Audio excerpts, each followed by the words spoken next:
Do successful people talk more because they're confident, or are they confident because they don't need to talk at all? We live in a world that rewards noise, the loudest post, the boldest announcement, the grandest promise. But have you ever wondered why some people quietly build empires while others keep talking about someday? This isn't a story about being quiet or loud. It's a story about the power of doing, when words fall silent and actions become the language of strength. In the bustling city of Chicago, where the skyline reflects dreams that reach for the clouds, lived Ethan Miller, a 26-year-old graphic designer with a head full of ideas and a heart full of ambition. Ethan wasn't lazy. In fact, his mind was all racing, sketching business ideas on napkins, talking about creating his own design agency, dreaming of escaping his 9-to-5 job. He had talent, vision, and a voice that filled every conversation. At every coffee shop meeting, Ethan would begin the same way. I'm working on something big. My startup's going to change how small businesses handle design. People nodded, impressed at first. His Instagram bio read, "Future CEO, building something extraordinary." But months passed, then a year. And Ethan was still at his same desk, doing the same client revisions, talking about someday. He mistook talking for momentum. Every conversation gave him a rush, a small dose of false achievement. By the end of that year, Ethan's words began to echo back with discomfort. At work, his colleague Samantha joked, "Hey, CEO Miller, how's the empire coming along?" Laughter followed. Ethan forced a smile. But something inside him tightened, that uneasy sting of being the dreamer who never delivers. One night, Ethan attended a networking event. He met investors, designers, and startup founders. It was his chance. He stood before the microphone and pitched his vision, an app connecting freelance designers to local businesses. The pitch was eloquent, polished, ambitious. But during Q&A, a gray-haired investor asked, "That's an interesting idea, Ethan. How many users do you have?" Ethan froze. "We're still in the planning stage," he replied, his voice cracking. The investor smiled politely. That kind of smile that says, "I've heard this 1,000 times." The room went silent. Then someone coughed. That night, as he walked home through the cold Chicago wind, Ethan realized something cruel. He had become a man known for his words, not his work. The following weekend, Ethan sat at a small cafe near Lincoln Park. He ordered black coffee but didn't touch it. His sketchbook lay open, empty. Across from him sat an older man with silver hair, drawing in a notebook. He wore thick glasses and had an aura of calm discipline. Ethan glanced at him and the man looked up with a kind smile. "Creative block?" the man asked. "Yeah," Ethan muttered, "and maybe a life block too." The man chuckled. "Mind if I sit here?" His name was Mr. Caldwell, a retired architect who used to design skyscrapers across Chicago. They talked for hours. Ethan found himself confessing everything, how he talked about big dreams, but somehow lost energy to pursue them. How the praise from others felt good for a moment, but left him emptier afterward. Mr. Caldwell listened silently, stirring his coffee. Then he said something that would change Ethan's life. When I was your age, I talked like that too. Loudly, passionately, until I learned that talking about your dreams is like releasing steam from a pressure cooker. The more you let out, the less power you have to actually cook something. Ethan blinked.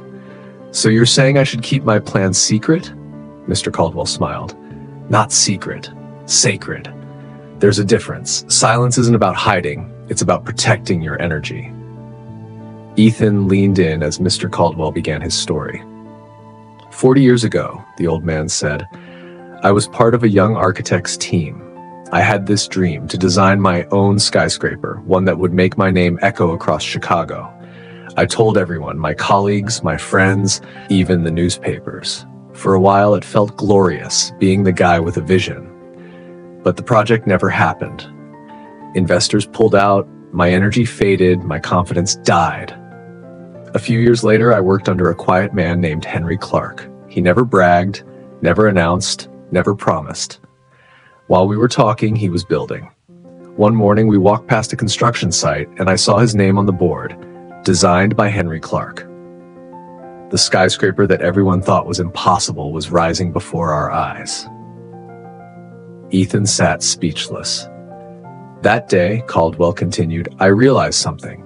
The world doesn't reward those who talk about their dreams. It rewards those who keep building when no one is watching. Silence isn't emptiness, Ethan. It's focus. Ethan walked home differently that evening. The city lights didn't feel like noise anymore. They felt like a rhythm. That night, he deleted all his social media bios, drafts, and half-written announcements. He made a list of 3 real goals. 1, finish his portfolio website.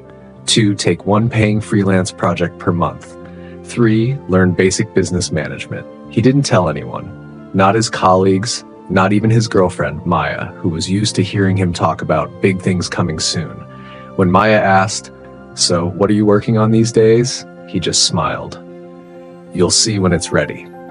At first, the silence felt awkward. His friends wondered why he wasn't posting updates. But inside, something beautiful was happening. His energy was coming back. Each morning before work, Ethan spent 2 hours designing quietly. Each night, he read about entrepreneurship instead of talking about it. Weeks passed, then months. Small victories began to appear. A client loved his freelance logo, a business owner referred another, and his quiet confidence started to grow.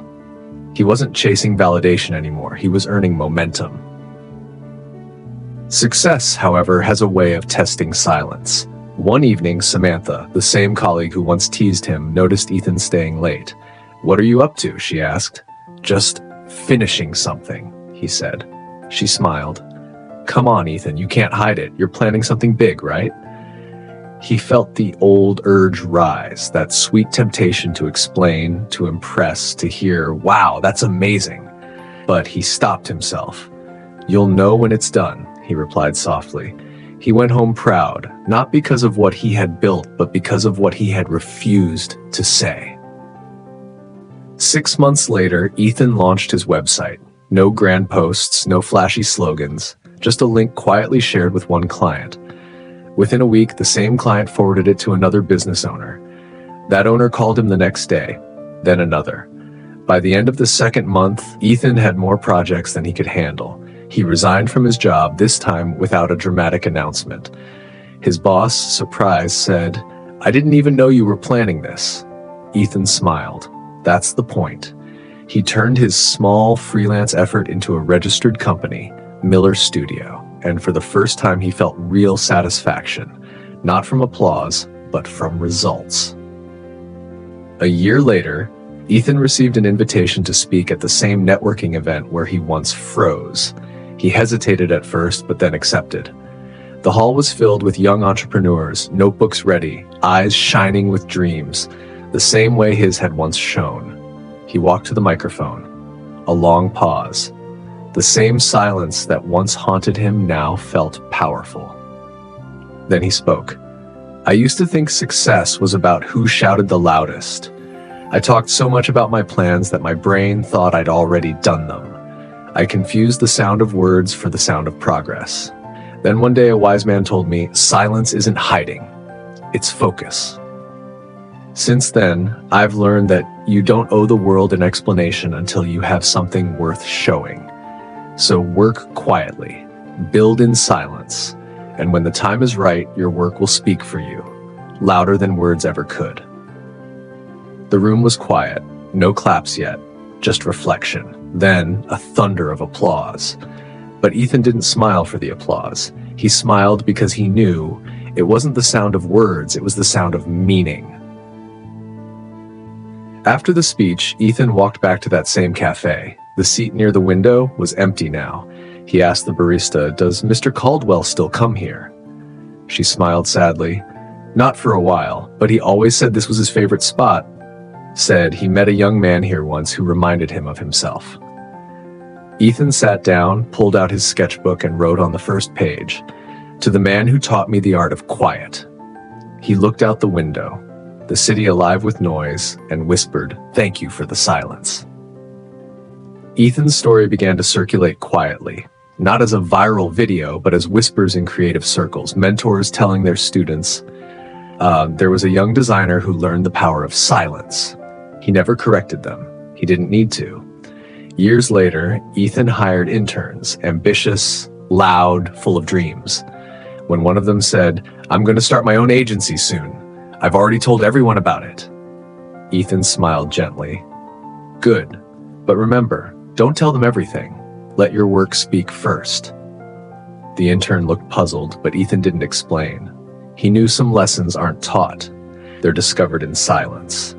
So, if you've made it this far, ask yourself, how many times have you told people what you're going to do? How many plans died the moment they were spoken aloud? Talking gives you the illusion of progress. Silence gives you the power to create it. Every word you speak about your dream leaks a little of its energy. Every quiet hour of work charges it back again. Success isn't a shout. It's a whisper that grows until the world can't ignore it anymore. In a society that teaches us to announce everything, from our breakfasts to our biggest goals, the strongest rebellion might just be quiet consistency. Ethan Miller's story reminds us, you don't need to prove your progress. You just need to keep moving. Let your silence be your foundation. Let your discipline be your language. And when the time is right, your success will roar for you, in a voice only silence could have created.